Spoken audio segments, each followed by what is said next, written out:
riba. Jadi dia buka adana itu dan yang lain yang riba. Menyatakan benar-benar. Jadi biasalah seorang punya adana, datang ke tempat adana. Yang adananya jadi riba.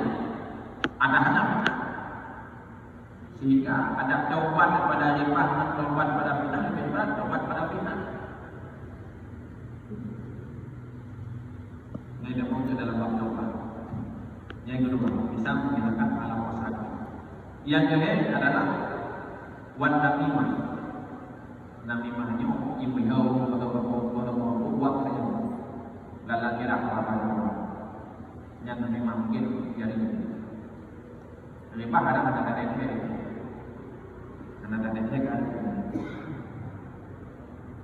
Kemudian yang kedua wal yamin kadhibah, sumpah dusta kali demi Allah, padahal ada pun katakanlah ada pun karena yang sumpah dusta. Kemudian yang terakhir